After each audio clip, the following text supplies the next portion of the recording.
ஆனால் சிவாவின் வார்த்தைகளை கேட்டவுடன் சட்டென நார்மல் ஆகி எழுந்து உட்கார்ந்தாள். அதெல்லாம் எனக்கு தெரியும். உன்னை போலீஸ் தானே கூட்டிட்டு போனாங்க. எப்படி திரும்பவும் வெளியே வந்த?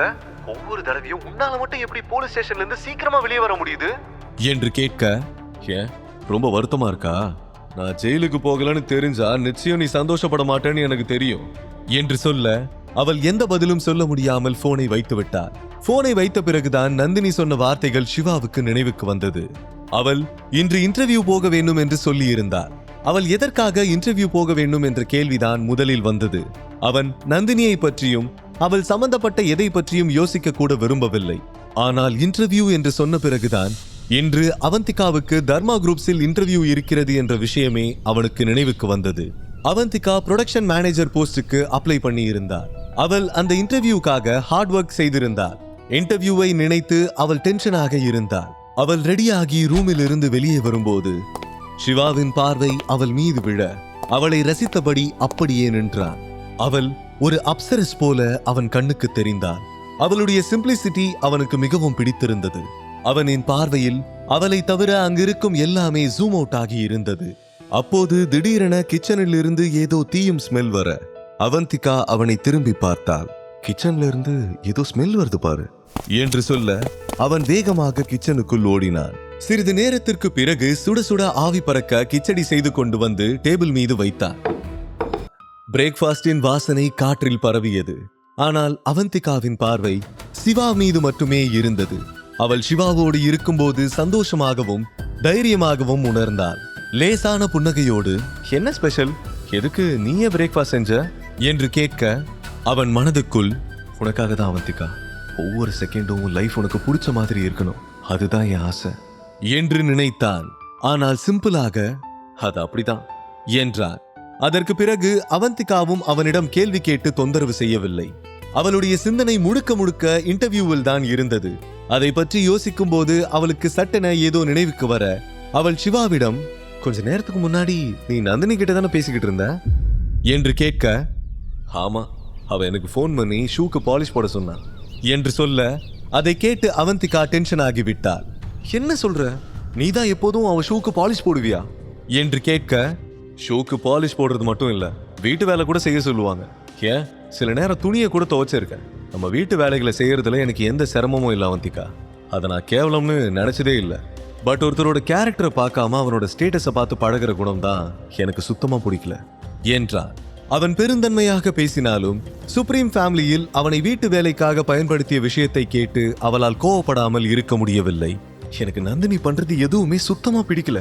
நீ அவளை விட்டு பிரிஞ்சது நல்லதுதான். நந்தினி ஒருத்தரோட கேரக்டர் பார்க்கறதே இல்லை. அவளுக்கு பணத்து மேலதான் இன்ட்ரெஸ்ட் அதிகம். நிச்சயமா அவங்களுக்கும் அருமை புரிய போறதே இல்லை என்று சொல்லிக் கொண்டிருக்கும் போது திடீரென ஏதோ நினைவுக்கு வந்து, அச்சோ, எனக்கு லேட் ஆகுது, நான் சீக்கிரமா இன்டர்வியூக்கு போகணும் என்று சொல்லிவிட்டு வேகமாக சாப்பிட ஆரம்பித்தார். தர்மா குரூப்ஸ்ல தானே இன்டர்வியூ என்று கேட்டுக்கொண்டே போனை எடுத்து ஸ்க்ரால் செய்ய, ஆமா, ஹே சிவா, எது கேட்கிற என்றார். ஒன்னும் இல்ல, தர்மா குரூப்ஸ்ல எனக்கு சில ஃப்ரெண்ட்ஸ் இருக்காங்க, அவங்க கிட்ட சொன்னா கண்டிப்பா ஹெல்ப் பண்ணுவாங்க, உனக்கு வேலை கிடைக்கிறது கொஞ்சம் ஈஸியா இருக்கும்ல என்று சொல்லிக்கொண்டே யாருக்கோ டயல் செய்ய போக அவந்திகா அவசரமாக, நோ சிவா, கட் தி கால், கட் என்று சீரியஸாக சொல்ல சிவா காலை கட் பண்ணி விட்டான். செல்போனை டேபிள் மேல் வைத்தான். ஏன் அவந்திகா, எதுக்கு கால் பண்ண வேண்டாம்னு சொல்ற? இதுக்காக தானே நீ ரொம்ப கஷ்டப்பட்டு ப்ரிப்பேர் பண்ணியிருக்கேன்னு சொன்ன என்று கேட்க, எஸ், இப்பவும் அதே தான் சொல்றேன். இந்த வேலை எனக்கு ரொம்ப ரொம்ப இம்பார்ட்டன்ட். பட் இது என் சொந்த முயற்சியில எனக்கு கிடைக்கிறதா எனக்கு பெருமை. இன்னொருத்தரோட ரெக்கமெண்டேஷன்ல வேலை கிடைக்கிறதுல எனக்கு இன்ட்ரெஸ்டே இல்லை. சாரி சிவா. இதை கேட்ட பிறகு அவந்திகாவின் மீது அவனுக்கு இருக்கும் மரியாதை அதிகமாகிக் கொண்டே இருந்தது. அவன் ஒரு சிறிய ஸ்மைலோடு, ஐ லைக் இட், தன்னோட சொந்த முயற்சியில சாதிக்கணும்னு நினைக்கிறவங்கள நான் எப்பவுமே மதிப்பேன் என்றான். தேங்க்ஸ் சிவா, எனக்கு ஒரு சின்ன ஹெல்ப், தர்மா குரூப்ஸ்ல என்ன டிராப் பண்றியா என்று ரெக்வெஸ்டாக கேட்டான். அவள் ஆர்டர் போட்டாலே தட்டாமல் செய்பவன் ரெக்வெஸ்டாக கேட்டால் எப்படி செய்யாமல் இருப்பான். அவன் யோசிக்காமல் ஓகே என்றான். அவளும் வேகமாக சாப்பிட்டு முடித்துவிட்டு இருவரும் ரெடியாகி வெளியில் வந்தார்கள். சிவா ஏற்கனவே ஒரு டாக்ஸியை புக் பண்ணி வைத்திருந்தார். இருவரும் அந்த டாக்ஸியில் தர்மா குரூப்ஸுக்கு புறப்பட்டு சென்றார்கள். அவர்களுக்கு முன் நந்தினி அங்கே சென்று விட்டார். அவள் முழு கான்பிடன்ஸோடு உள்ளே நுழைந்தார். அங்கே போன பிறகுதான் அங்கே பல பேர் இன்டர்வியூவுக்கு வந்திருக்கிறார்கள் என்பதை புரிந்து கொண்டார். ஆனால் நிச்சயமாக இந்த வேலை தனக்குத்தான் கிடைக்கும் என்று ஆழமாக நம்பினாள். அதற்கு காரணம் அவள் மீது அவளுக்கு இருக்கும் நம்பிக்கையா என்று கேட்டால் அதுதான் இல்லை. அவளுக்கு தினேஷ் மீதுதான் நம்பிக்கை. அவருக்கு தன்னை மிகவும் பிடிக்கும். அதனால் கண்டிப்பாக இந்த வேலையை தனக்குத்தான் கொடுப்பார் என்று நினைத்தாள். ஏதோ சொந்த கம்பெனிக்கு வந்தது போல கூலாக நடந்து கொண்டாள். அவளை பார்த்தால் இன்டர்வியூவுக்கு வந்த மாதிரியே தெரியவில்லை. ஏதோ பிக்னிக் வந்தது போல அழகாக டிரெஸ் பண்ணிக்கொண்டு ஜாலியாக இருந்தாள். அவள் முகத்தில் டென்ஷனுக்கான அடையாளமே இல்லை. அதற்குள் சிவாவும் அவந்திகாவும் கூட அங்கே வந்து விட்டார்கள். காரில் இருந்து கீழே இறங்கியவள் என்று சொல்லிவிட்டு பேகையும் ஃபைலையும் எடுத்துக்கொண்டு திரும்ப சிவா அவளை நிறுத்தி, அவந்திகா, இந்த வேலை உனக்கு எவ்வளோ பிடிக்கும்னு எனக்கு நல்லா தெரியும். இந்த கம்பெனி பத்தி நான் நிறைய கேள்விப்பட்டிருக்கேன். இங்க இன்டர்வியூ கிளியர் பண்றது அவ்வளோ ஈஸி இல்லைன்னு சொல்லிக்கிறாங்க. உன்னை கஷ்டப்படுத்துறதுக்காக சொல்லல என்று சொல்லி முடிப்பதற்குள், நீ ஏன் சொல்றன்னு எனக்கு நல்லாவே புரியுது சிவா. பட் இப்பவும் சொல்றேன், எனக்கு ரெக்கமெண்டேஷன் வேணாம். நான் ட்ரை பண்ணி எனக்கு இந்த வேலை கிடைக்கலனா எனக்கு கஷ்டமா தான் இருக்கும். பட் ரெக்கமெண்டேஷன்ல வேலை கிடைச்சா அதை விட கஷ்டமா இருக்கும். ட்ரை டு அண்டர்ஸ்டாண்ட் என்றாள். அவந்திகாவின் வார்த்தைகளை கேட்டு சிவா மேலும் இம்ப்ரெஸ் ஆகிவிட்டார். All the best. கண்டிப்பா இந்த வேலை உனக்கு தான் கிடைக்கும். எனக்கு முழு நம்பிக்கை இருக்கு என்றார். அவந்திகா உள்ளே சென்றார். ப்ரொடக்ஷன் மேனேஜர் போஸ்டுக்கு தேவையான குவாலிஃபிகேஷன் அவளிடம் போதுமானதாக இல்லை. அதனால் எங்கே அவளுக்கு இந்த வேலை கிடைக்காமல் போய்விடுமோ என்று நினைத்த சிவா இதற்கு ஏதாவது செய்ய வேண்டும் என்று நினைத்தார்.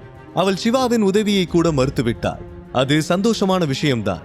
ஆனால் இந்த வேலை கிடைக்காமல் அவள் வருத்தப்பட்டால் அவளை விட சிவாவுக்கு தான் கஷ்டமாக இருக்கும். அவளுக்கு தெரியாமல் ஏதாவது செய்ய வேண்டும் என்று நினைத்தான்.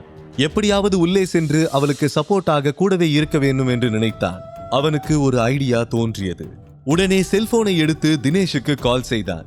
ப்ராடக்ட் மேனேஜர் போஸ்டுக்கான இன்டர்வியூ 6th ஃப்ளோரில் தான் நடக்கிறது என்பதை தெரிந்து கொண்டான். தன்னுடைய செல்போனில் இருந்தபடியே 6th ஃப்ளோரின் சிசிடிவி கேமராவை ஆக்சஸ் செய்ய ஆரம்பித்தான். இன்டர்வியூவில் செலக்ட் ஆக போவது யார்? நந்தினியா அல்லது அவந்திகாவா? ரெக்கமெண்டேஷன் வேண்டாம் என்று அவந்திகா ஸ்ட்ரிக்டாக சொல்லி இருந்தார். எப்படியும் இந்த இன்டர்வியூவில் செலக்ட் ஆக போவது நான் தான் என்ற நினைப்பில் நந்தினி வெயிட்டிங் ஏரியாவில் கால் மேல் கால் போட்டு கெத்தாக அமர்ந்திருந்தாள். அங்கே கூடியிருந்த மற்ற கேண்டிடேட் எல்லோரையும் இலக்காரமாக பார்த்து கொண்டிருந்தாள். அங்கிருந்த கேண்டிடேட்ஸ் நந்தினியை பார்த்து தங்களுக்குள் கிசுகிசுப்பாக பேசிக் கொண்டார்கள். அந்த பொண்ணை எனக்கு நல்லா தெரியும்.